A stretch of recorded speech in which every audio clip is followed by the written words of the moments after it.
Well, good morning. How are you all? Well, we got a couple of things I want to do today. I slipped something in that I decided needed to be, that we were skipping over that I needed to say a little bit about. So today, the readings were about Europe in the 19th century. But I also wanted to talk about the birth of the Episcopal Church a little bit, because that happens kind of right before the long 19th century begins. So I'm going to slip that in here. So today, we're actually going to start 3 weeks of looking at some events in the 19th century in different places. And today, continental Europe, especially France and Italy, next week, Britain, and the week after in the USA. But it'll bleed over, not just be the 19th century, but be what's called the long 19th century. If you're not familiar with that term, it's a term a lot of historians use. World events don't always neatly begin and end in years that have 0, 0. Sometimes events happen outside those neat parameters. It's not like the odometer turning over and it's the 19th century now, so we'll make a new beginning. So really they talk about the era of the 19th century really is culturally from 1789 to 1914, from the French Revolution until the beginning of World War I, really is more of a piece than 1800 to 1900. So they talk about the long 19th century, and we'll be talking about some of that. And actually in Catholicism, some of the historians of Catholicism use a very long 19th century that goes all the way into 1958, because the idea is the Roman Catholic Church didn't really change that much from the French Revolution up until 1958 and then Vatican II. So anyway, you sometimes see that, but we'll just deal with the shorter, long 19th century. You all know this, but just want to mention it. The long 19th century really is a period in our world of enormous technological change. If you think about it, 1789, they had some new inventions. There was a steam engine running around, and there were hot air balloons they were playing with, but they weren't in use for anything. They were just kind of novelty items. How'd you get around? Well, you had sailing ships or a ship with oars, and you rode horses. Really no different than what the Romans had done 2,000 years before. We got gunpowder, we got printing press, we got some inventions, bifocals and lightning rods and Franklin stoves. But really, technology didn't change as much before the long 19th century as it does in the 19th century. If you look at the graph, the yellow box is the 19th century. It's a time of rapid and astounding technological change. Of course, it gets surpassed by the 20th and 21st century. It gets even more astounding after that. But up until that point, this is the most amazing explosion of inventions and technological changes in the history of the world. So it has a huge effect. I mean, you think about it, towards the beginning, 1803, Lewis and Clark are trekking across to Oregon and back, and it takes them 3 years. Just 66 years later, there's a transcontinental railroad, and you can get across America pretty fast, not hours, but days, but it's still an amazing change. So long 19th century, lots of changes happening. So we're going to be in this period for the next 3 weeks, but first I do want to mention, before the long 19th century starts, a little bit about our own tradition, the Episcopal Church. So Episcopal Church, we talked about the colonial period of the Church of England, where it was strongest. And we talked about Virginia, Maryland, and the Deep South were kind of strong areas for the Episcopal Church, or the Church of England in America. But by the time of the Revolution, there were Church of England churches in all the colonies, though they tended to be more heavily in the southern colonies, Virginia and South, Maryland, Virginia, and further south. But at this point, by the time of the Revolution, there were still no bishops in America. They had talked several times about sending a bishop to America to be a missionary bishop, but they never got around to it. One of the reasons was it was a little bit controversial in the colonies. Bishops, if we've looked at church history, bishops in Europe at that time were kind of acting like princes and were high maintenance and didn't always play nice with others, and cost a lot to have a bishop. And they actually, honestly, didn't want bishops running around in America. They kind of liked the independence of it, especially in the South. In the South, the state taxes were going to support the Church of England in those colonies, like Virginia was an established church. And people paid their taxes and the vestries got to run things, and they didn't necessarily want to have a bishop 50 or 100 or 200 miles away that could muck around in things. They preferred the bishop being across the sea. So the Bishop of London, of all things, supervised all the Church of England congregations in the colonies. Now think about that for ordination.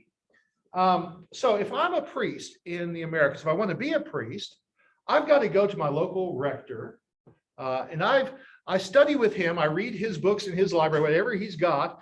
That's going to be my training. There are no seminaries. And then I've got to get on a boat and make a sometimes dangerous, every ship doesn't sink, but some percentage of them do, going back and forth across the Atlantic. So I've got to get on a boat to London. I've got to be ordained a deacon. And I can get back on a boat to America, or I can wait around in London for 6 months or a year and get ordained a priest, and then come back, assuming I make the trip back safely, if the boat doesn't sink and all that. So that's a pain. It takes a lot of motivation to want to become ordained under those kind of circumstances. So that was the reality before the revolution.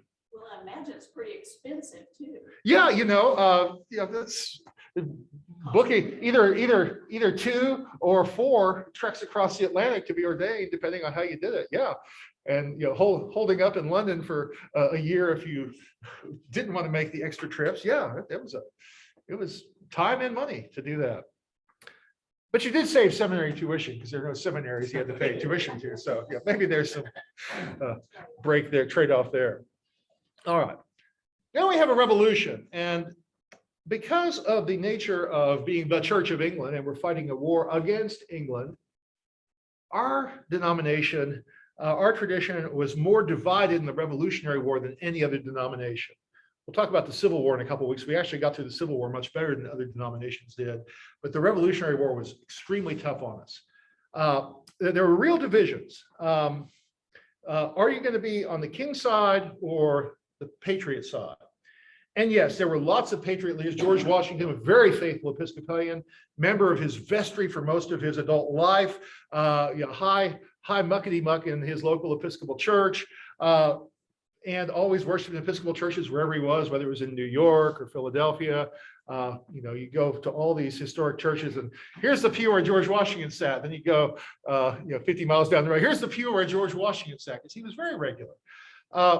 Majority of the signers of the Declaration were Church of England or Episcopalian. And really, this is the time when they started using the word Episcopalian to distance themselves a little bit from Church of England. We started using that more and more at this point. There are other great patriots. The great patriot Patrick Henry, Episcopalian, and he gave his speech, "Give me liberty or give me death," at St. John's Episcopal Church in Richmond, still standing. You may remember Old North Church in Boston, one of our churches, Paul Revere, faithful member, and they hung some lights in the Belfry Tower, and as a signal to him, famous poem about that. Just now from Independence Hall is Christ Church, Philadelphia. Benjamin Franklin used to worship there, even though he wasn't a member. He helped raise money for this gigantic steeple that still stands. And that steeple, trivia, made Christ Church, Philadelphia the tallest building in North America until like the 1840s, until something surpassed it. So it was a giant, huge, big steeple. You still go visit there today. By the way, the rector of that church, William White, was also a patriot. He would later be one of our first presiding bishops. He would be our first presiding bishop and our fourth presiding bishop. But he later would be the chaplain to the U.S. Senate. He'd later be chaplain to the Continental Congress. But he famously, on July 4th, crossed out in the big prayer book that they used to officiate services from the king. And put in the president of Congress. They were going to pray for the president of Congress now in place of the king. He was all in for the revolution. So it's kind of nice. His house is actually part of Independence National Park. They bought a bunch of those old properties around Independence Hall, and his house is one of them you can visit. All right, so Episcopal clergy, very divided. One of the reasons too is they had sworn when they were ordained an oath of loyalty to the king, and some of them took that oath very seriously. Some said we have higher duties to God and everything that surpasses our duty to the king, and there were ways around it. Plus, we'd executed kings before and changed kings in the 1600s, but okay, that did divide Episcopal clergy. Overall, studies, the best we can see is about 27% of Episcopal clergy supported independence, and about 40% were on the loyalist side. Fascinatingly, I don't like to admit this though, part of it depended on where your paycheck came from. If you were in the South and your paycheck came from your parish vestry, you were much more likely to be a patriot, Episcopal priest. If your paycheck came from the Bishop of London up in the north, which is what the New England Episcopal churches had as their situation, it flipped. So in the north, 80% of the Episcopal clergy were loyalists, and in the south, only 25% were loyalists. I hate to think it's only because of where their checks come from, but who knows? Who knows? All right. But there are some famous loyalists. There's one loyalist priest, the rector of Trinity Wall Street, famous parish still. Alexander Hamilton is buried out in the churchyard there. Trinity Church Wall Street, and very famously, even during the Battle for New York, when the British were trying to invade, George Washington would show up at church and he would preach obedience to the king, and he'd pray for the king, knowing General Washington was right there at the front pew, and he didn't give a flip. He was loyal to the king. There are stories of another loyalist priest in Maryland that was not as popular with his congregation, and he would take loaded pistols into the pulpit with him. And one time he got some pushback during the sermon and pulled the pistols on a patriot in the pews and threatened him. So, okay. Imagine that. So see how nice I am in the pulpit. Never packed heat in the pulpit. Another famous loyalist priest, Samuel Seabury. We actually have a window of Samuel Seabury in our entryway. Samuel Seabury is a character in the very popular new musical Hamilton, debating Alexander Hamilton over loyalty to the king. Actually, the debate was in print, not in person like it is in the musical, but he did have those debates with Hamilton in New York. Seabury got arrested later for other things, and later, upon his release, became a chaplain for the British Army. So he was all in on the loyalist side of things. I'll talk more about him later. All right, so Revolutionary War finally ends, 1783. We're independent. What do you do with the Church of England in a country that's no longer England? So that was kind of a tough thing. What does the church do? And if you're calling yourself Episcopalian, Episcopal means bishop. It's a New Testament word, Greek word. We have not a single bishop anywhere on this side of the Atlantic. How the heck can we even begin to call ourselves Episcopal when there are no bishops? So they realize it's an issue. So a couple things happened during this time period in the 1780s. First off, clergy and lay delegates from 9 states gather in Philadelphia in 1785 for a meeting. It's the first general convention of the Episcopal Church. And just for reference, General Convention number 80 will be meeting in Baltimore this summer. It meets every 3 years. It met 4 years apart this first couple times, but meets every 3 years. So we're up to number 80 now, 1785 to 2022. It was supposed to meet last year, but COVID bumped it a year. All right, William White, that patriot from Christchurch, Philadelphia, was elected the first president of the House of Deputies, which was clergy and lay delegates, which is something that England didn't have, lay delegates helping to run the church. At the Second General Convention, they passed a constitution and a prayer book. That was 1789. And remember what was happening in between 1787, between 1785 and 1789. Another group met in Philadelphia, did another constitution for the United States of America, and some of the same folks were signing both documents. And that kind of plays into how the church is organized. The preface from the first prayer book, the 1789 prayer book, reprinted in our 1979 current prayer book, says this: when in the course of divine providence, when in the course, that's how the declaration starts. I think they probably had that in mind. When in the course of divine providence, these American states became independent with respect to civil government, their church independence, their ecclesiastical independence was necessarily included. Independent country, we have to be an independent church. But having said that, this church, this new Episcopal Church, is far from intending to depart from the Church of England in any essential point of doctrine, discipline, or worship. We don't want to be different from our mother church, the Church of England. We're going to be the same in all essentials. Okay, yeah, we might have a few changes that local circumstances require, but overall, we want to be in continuity with our mother church, the Church of England. So that was very much the way they started out. But some of those local circumstances, they were Americans. So they set up a bicameral legislature.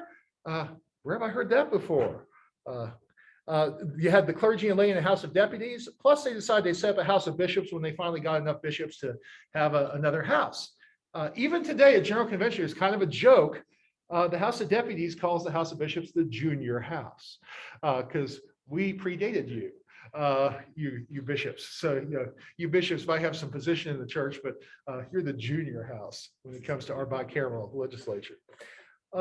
Also, the House of Bishops would have a presiding bishop, a president bishop. Nice American thing, not some archbishop, not some European style prince of the church, but a democratic president bishop, presiding bishop. Plus, bishops will be elected by their people and clergy.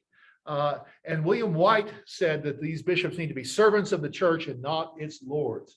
If we're going to have bishops, they need to be American bishops functioning in an American way, not that nasty European nonsense we've had for centuries. All right. So we need some bishops. So the Diocese of Connecticut elected our old friend, loyalist British chaplain Samuel Seabury as bishop in 1783. He went to England to be ordained. They said, sure, we'll be glad to ordain you. As part of the service, you still have to swear loyalty to the King of England. Seabury, to his credit, loyalist, fought on the British side as a chaplain, but said, I can't do that. I'm American now. I can't swear loyalty to the King of England. He said, nothing we can do. That's in the service. It's in the prayer book. We can't change anything. We're stuck. So eventually, after bouncing around, he decided he'd go try a group of dissenter bishops up in Scotland. And they said, oh, laddie, sure, we'll be glad to ordain you. And when you get home, if you can make a couple changes to your American prayer book, we don't like these things in the British prayer book. If you'd make it a little more like our prayer book and reflect our understandings, we'd appreciate it. Actually, those things got into the American prayer book eventually. So, and still there. Yeah, they're not in the British prayer book. So interestingly. All right, so he was ordained a bishop in Scotland, and he returned to Connecticut in 1785, just missing the first General Convention, basically, didn't get to Philadelphia. In between the two General Conventions, a couple more guys were elected bishop. William White, our old friend from Philadelphia, was elected bishop of Pennsylvania, and he stayed as rector of Christ Church. And he also was presiding bishop at the same time. So rector and in charge of the entire Episcopal Church and in charge of his diocese, all one big job description. A guy named Samuel Provoost was elected in New York, and they both went over to England and they were consecrated together. And by that point, England had said, we got to do something and change the rules because this may not be the only foreign church that we've got to consecrate bishops for. And so let's eliminate that oath to the king for foreign bishops. And so they were able to be consecrated by the Archbishop of Canterbury, the Archbishop of York, the two chief English bishops, plus two other bishops. It takes 3 bishops to make a bishop, throw in an extra one just for grins in case there's an issue for one of them. So, all right, so we've got 3 bishops now. Since it takes 3 bishops to make a bishop, in theory, we're self-sustaining in the Episcopal Church. There was some controversy, though, because Seabury, nobody liked him, number one, because he was an old loyalist and personality issues. In fact, sometimes the House of Bishops would, because they were so small, just 3 of them and 4 of them, they would sometimes meet in a hotel room and not tell Seabury which hotel room they were meeting in, just to rag him. But they were a little worried about him being consecrated by a kooky Scot. And so they said, let's get one more bishop and send him to England. And so James Madison was elected bishop of Virginia. And that's James Madison, the cousin of the other James Madison, who later became the 4th president of the United States. Related, but not the same guy. But the 4th president of the United States is the cousin of the 4th bishop in the Episcopal Church, interestingly.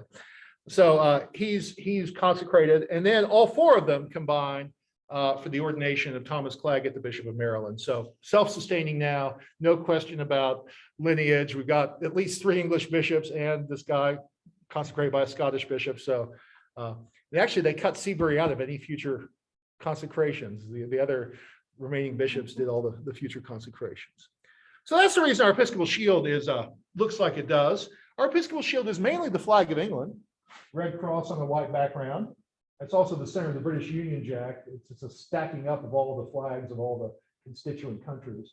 But we have in the corner a little Scottish hint, thanking them for helping to consecrate our first bishop and influencing our prayer book. And so up in the corner, there is the Scottish cross of St. Andrews suggested there. And like the American flag, we have 9 little crosses for the first 9 dioceses of the Episcopal Church up there in the corner. So England, Scotland, and the first 9 dioceses, we're mainly English, but just a little hint of some heritage from the Scottish Church as well. So that's our symbol even to this day from all that. All right, questions about that before we switch gears here? If anybody's really interested, they keep track of what bishop is in what number and American succession too. Yeah, Bishop Foltz, who used to be a priest in this diocese, later became bishop of the suffragan bishop in West Texas, which is San Antonio and South Texas. Said, I've got the best number of any bishop in the church. I was Bishop 911. Call 911 if you need help. So you can look and see who the chief 3 consecrators are for any bishop in the church, and then you can see who their consecrators are. There are those lists out there. You can even look them up online these days. Wikipedia even has a list of it. Yeah. Well, when did the Romans decide that Anglican ordinations were invalid? 1890s.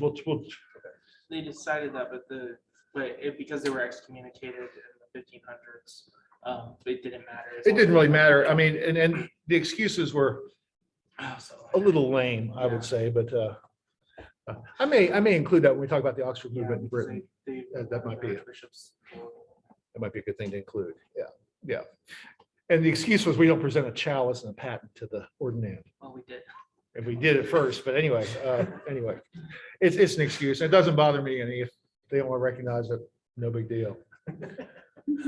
All right, so long 19th century, 125 years, French Revolution to eve of World War I. I want to talk about France a little bit. We haven't talked about France too much since Charlemagne in the 800s. So France was predominantly a Catholic country, even in the Reformation, but they had a Protestant minority. In English, we call them Huguenots. The French say Huguenot, but Huguenots is how you usually pronounce it in English. And they date back to the Reformation of the 1500s. They were persecuted heavily. Then they were tolerated.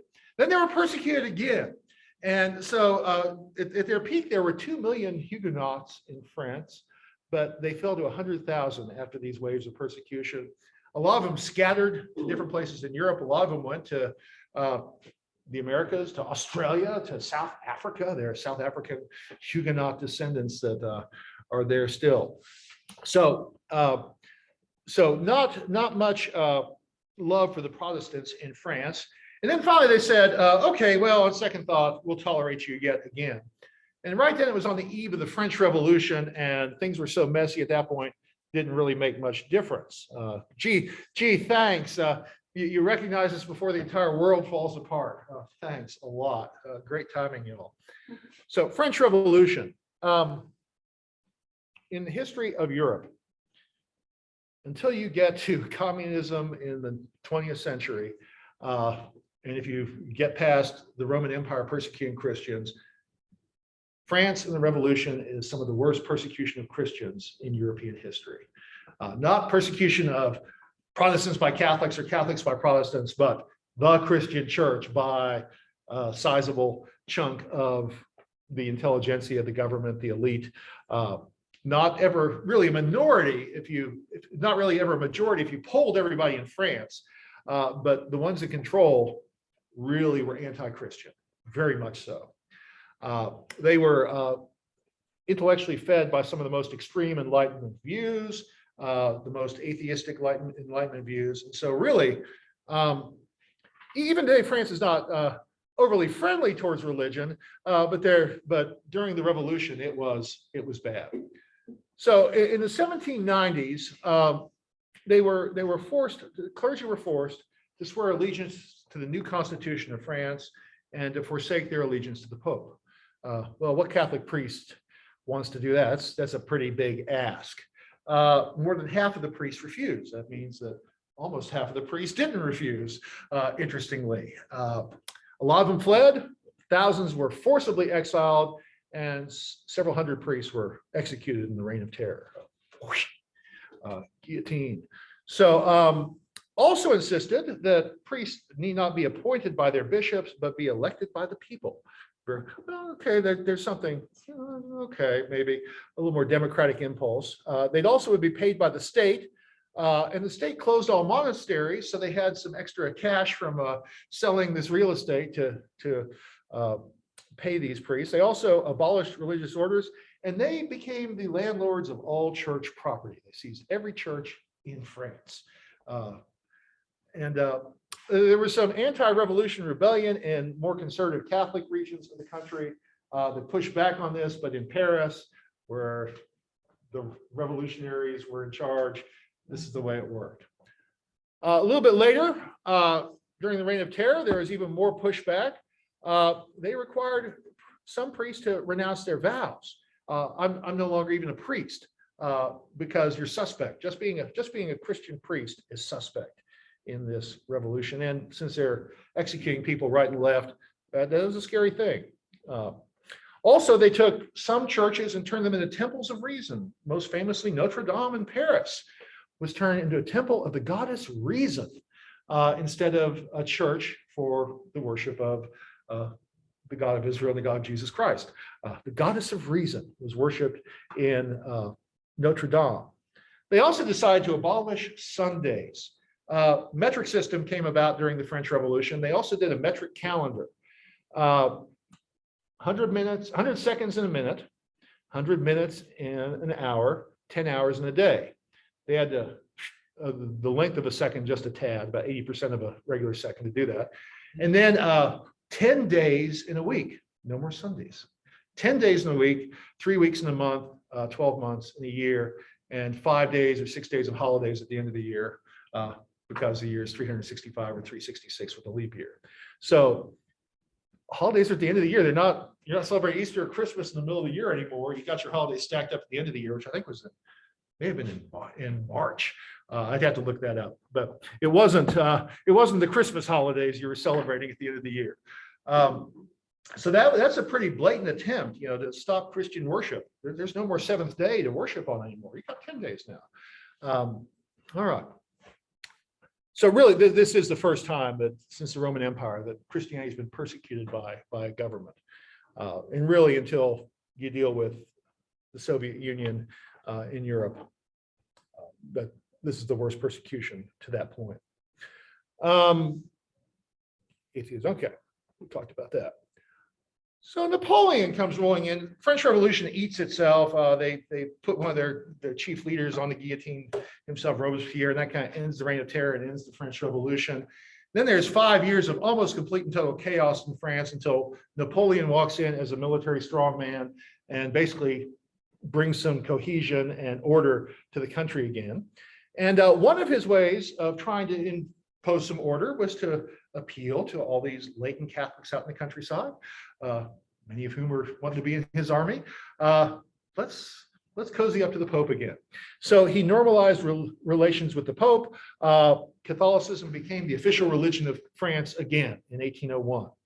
And Napoleon said, Pope, I even want you to come crown me as emperor eventually. And so the Pope grudgingly trekked to Paris to do the service, and he anoints Napoleon. And then Napoleon grabs the crown and puts it on his own head. So it cuts the Pope out, which upsets the Pope. And okay, all the good he'd done with it kind of went out the window. But anyway, so Napoleon kind of brings France back into the Christian fold. Napoleon's eventually defeated. Pope and the Catholic Church and Catholic monarchs, after that defeat at Waterloo, tried to reassert their authority in France and in other countries. This had ripple effects. It made, if France is rising up, there's that great line of, there's a great line in Amadeus, the Emperor of Austria is talking about his sister Marie Antoinette being afraid of her own people, and he's worried about his own people rising up in revolution. So you can see monarchs, they may be after me next. It happened in England, now it happened in France. So they really try to reassert their authority. And one of the ways they really cozy up the Catholic Church heavily in Catholic areas. And the Jesuits, they shut the Jesuits down in 1773. They revived them in the early 1800s to try to reassert some of this traditional Catholicism. All right, France, 1848, year of numerous revolutions in all kinds of different parts of Europe. That's when Les Mis is set, if you've seen that musical or read that novel. And one of the things they wanted was freedom of religion in a lot of these countries, including France. That was one of the things they pushed. It didn't happen, though, until 1905. 1905, the French finally passed a law. The law is, you can even translate if you don't know French, concerning the separation of the churches and the state. And I don't have a good French accent because I don't speak French, but I can recognize that much French. So the state is no longer going to support churches by paying them taxes, but they're also not going to give the churches their property back. They've held it since the Revolution, interestingly, but they'll let any church that has an authentic claim on the building use it free of charge. And I think that's still the situation in France. Notre Dame is owned by the government. Notre Dame is owned by the That's government. why They're France has to allow it to be rebuilt off the Catholic Church. So at one level, this is nice freedom of religion. On the other hand, it's not really friendly to religion at the same time. It's freedom of religion that's not pro-religion in some ways. But they do allow in France now any or all denominations, churches to function. Shift gears to Italy here. Italy was really messy for a lot of reasons. In the 19th century, Italy tried to unify itself. It was a patchwork quilt like Germany was of pieces, parts, and they wanted to be one country. And there was this Italian unification movement that lasted much of the 19th century. But in Italy, what made things complicated is one of these governments that's running around with territory is the Papal States, a monarchy controlled by the Pope. So he is a player in Italian geopolitics. So interestingly, map 1796, Papal States are this lavender purple. So the Pope's got a fair amount of territory in what will later be Italy. And there's some other pieces, parts. And even as late as 1843, I mean, the map doesn't really change too much. There's a little bit of shift, some consolidation. But 1843, the Pope has still got a big chunk down the middle of the country with some fairly decent sized important cities like Bologna and Ravenna, as well as Rome itself, the ancient capital of this area. All right, now look at this change. There are going to be more wars, but by 1870, here's what happens in Italy. All of Italy is united except for the holdout of the Papal States that controls Rome. And notice the loss of territory the Papal States have. They go from, all the way across the peninsula to just a little chunk around Rome.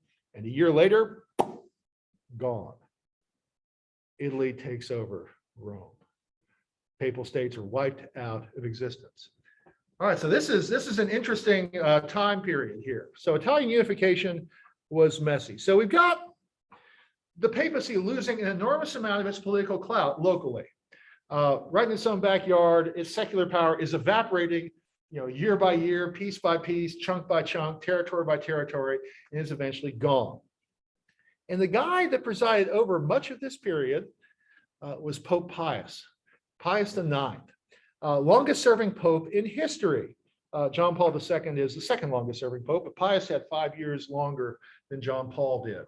Also the first pope ever to sit for a photographic portrait. So there's his photograph. We have photographs of him. And Pius was no pun intended, he was a pious, saintly man. But he also is in charge of this country. And he's trying to run it as a politician and a monarch, a prince type person. but he's also trying to be a saintly man. And so it's kind of a messy game for him. And part of what he's doing is what monarchs were doing other places in Europe. He was digging in, he was doubling down. I'm the Pope, this is my land, I got the final say. And meanwhile, do you really? Because your armies are not big enough to stop our armies from coming in and saying, no, you don't. But yeah, go ahead. So the last little bit you showed us around Rome, and then Italy took it militarily. Yeah, the Swiss guards of the put up a token resistance, but they talk about the Pope being the prisoner in the Vatican. I'm going to talk about that in just a little bit here. So we'll come back to that year. So, okay, Pius IX here, doubling down papal authority. And one of the big scandals, this is one of the first big international scandals. And it's not a scandal like the Borgias with sex and all that, but it's a scandal of the papacy being out of touch with realities on the ground. An accusation that in the 20th, 21st century, we've heard again about the papacy, interestingly. So, young Jewish boys, the Mortara affair, 1858. In the Papal States, there was this Jewish kid, and he was dying, and one of the Christian servant girls, teenager in the household, I think she was like 14, she baptizes the kid. In an emergency, any Christian can baptize any other person. Well, you're not supposed to baptize Jews. Even the church said that. But once the deed is done, he's a Christian. And papal state law said Jews cannot raise Christian children, period. So you have this nasty thing happen. They send in, once they find this out, the Grand Inquisitor of the local area sends in the military police who don't want to go into the house. They literally, the police are crying, the family's crying, the father is trying to hold on to the kid, the mother is throwing a hissy fit, and they snatch the kid away from his family.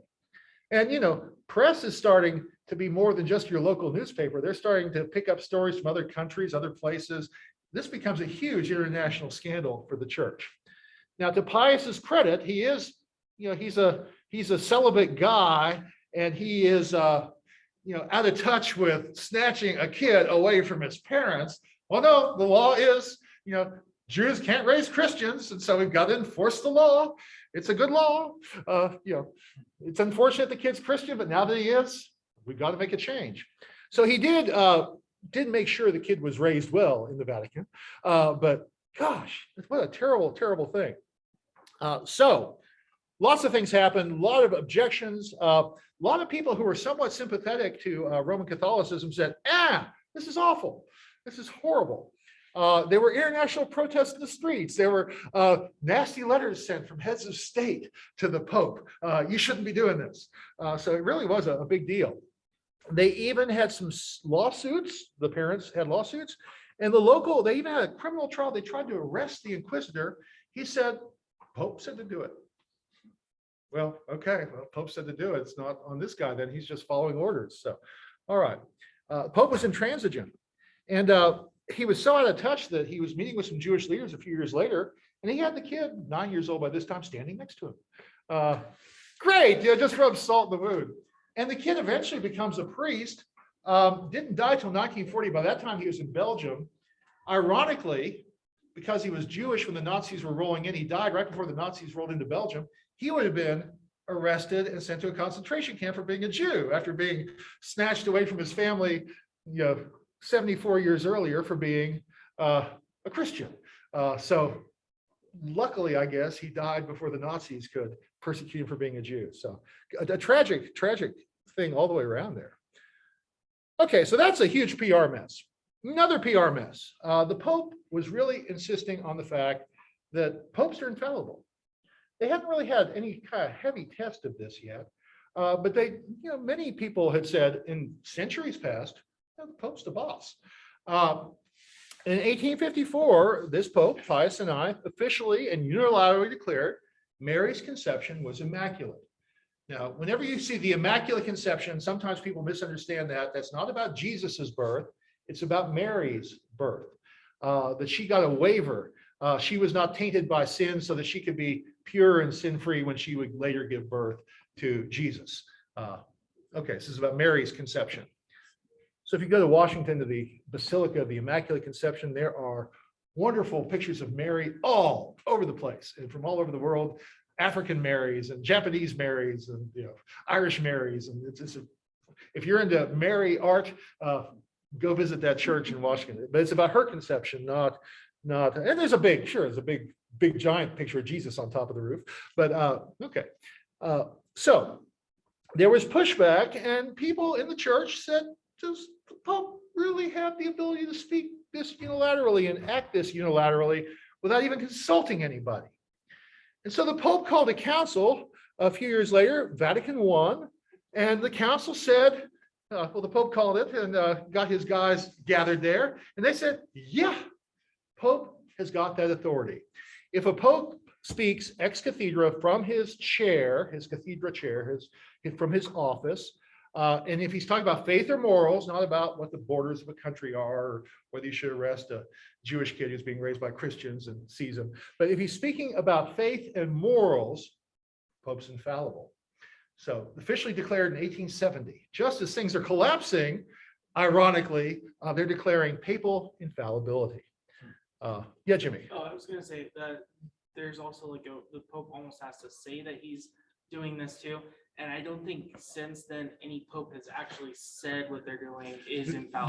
There are scholars that have tried to go back and say what things are really infallible. And usually the list is only like 9 or 12 things in the entire 2,000-year history of the church. And since this, really, I think it's 1954 with the Dormition, not Dormition, that's Orthodox. No, Assumption of Mary. Yeah. Mary being taken bodily to heaven. That may be the only time that's been used since 1870. But still, as things are becoming more democratized around the world to push infallibility, especially as your worldly power is evaporating around you, it's a little tone deaf. All right. So that also caused some pushback. There's a group of churches, the old Catholic churches, that split from Rome over this. They're in full communion with the Episcopal Church. Talked about them last week. As I said, even some of the folks, like in England, there were some folks sympathetic to Catholicism, thought that there needed to be more Catholic type stuff in the Church of England. And even they were offended by this and said, oh, this is way too far. All right. So ironically, as things are collapsing, pushing papal infallibility. All right, real quick. So 1871, Italy takes over Rome, and the papal states pass out of existence. There's no Vatican at this point as a separate country. That won't come till 1929. So Pius, basically, and his successors for 58 years, call themselves prisoners of the Vatican. Well, you took away our country. We're not going to go outside the walls of our little church here, our little church area. And they stayed there. They even refused to go out on the balcony that overlooked the square, that overlooked the city of Rome, to do blessings. For 58 years, they would say, okay, let's go to a different window that overlooks our courtyard, and we can get a few people in here, but not those throngs of people in St. Peter's Square. You've seen those pictures, so they're on the news, the Pope blessing people. They didn't do that for 58 years. We're prisoners. You've made us prisoners of the Vatican, so we're going to just sit here and not leave. And St. Peter's isn't his cathedral either. His cathedral, his actual seat is another church. What, St. John's Lateran? Yeah. Or yeah. So he's confined to another church. Yes. So 1929, Italy actually signed a treaty with the Vatican, paid them some money, and said, okay, you can have territory that's yours. Mussolini happened to be the one that signed on behalf of the king at that point as the prime minister. So the Vatican today is a city-state. It's the world's smallest country, both in terms of population and in terms of area. How much area? Here it is superimposed in the map of Lubbock. So here's the Vatican. You can easily fit between Indiana and 19th and University, much less than a square mile. And here's Texas Tech and St. Paul's. So it's it's small city-state. But it is an independent country and still is to this day. They have ambassadors, they have their own flag. The border, when you cross over from Rome into St. Peter's Square, you're crossing an international border into the Vatican. Yeah, Trey. Okay, so the population is pretty small. They've got ambassadors. The ambassadors came from somewhere else, probably, yes. Well, they're cardinal nuncios usually. They're Well, they send ambassadors out, and we've got an American ambassador to the Vatican. It's always a Catholic for some strange reason. Yeah. But I mean, like, okay, the people who represent the Vatican probably were born in another country. Yeah, somewhere yeah. else. And a lot of the cardinals and church officials in the Vatican do come from other places. And there are Vatican universities to educate these guys. So do they lose their citizenship when they go You there? know, you've got a Vatican passport. I bet you keep your old passport too. I'm not sure exactly how that. American and a Vatican Have a dual citizenship, perhaps. Technically not called ambassadors, they're called usually apostolic nuncios. Apostolic Nuncio, nice Italian name, but okay. By the person going, and they're usually an archbishop. Thank you, Jimmy. All right, now, that's a lot of negative stuff about poor Pius. Let me say one good thing about it. In spite of pouting as a prisoner in the Vatican, he did try to make the best of it. And he said, okay, if I don't have my territory anymore, we need to re-gear, need to retool. I need to start being more of a spiritual leader because I'm not the prince of a country anymore. And he actually started a transition in the Roman Catholic Church that his successors would keep going with. And so the modern papacy really kind of begins, even though he was pushing papal infallibility and stuff like that, which I don't like, he also is trying to be more of a spiritual leader than a political leader towards the end of his papacy. And they do follow that model. For example, the Pope that was around when I was born, Paul VI was the last Pope to ever wear the papal crown, the triple papal tiara. That's him on the very end. It's actually a modern tiara compared to some of the more ornate older tiaras from some of his predecessors, but it's still a triple crown. He was the last one to be crowned with that.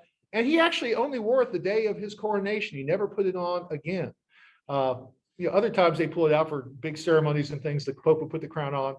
Paul wore it once, never did again. And John Paul I and John Paul II, his two successors in the year 1978, never wore it once. And no Pope since has worn the papal crown.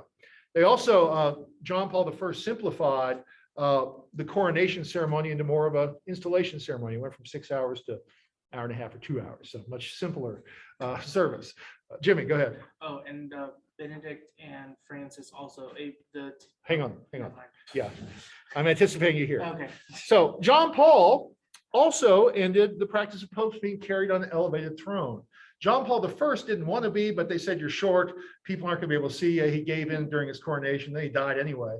So John Paul II, no pope since has ever been carried on that elevated throne through the streets. What Jimmy's mentioning here, John Paul did have the papal crown, the tiara, on his coat of arms. His successors, Benedict XVI, changed it to a simple bishop's mitre. Now, the bishop's mitre has 3 stripes as a reminder of the 3 crowns the popes used to have, but we're bishops now. We're not kings, we're not monarchs, we're not princes.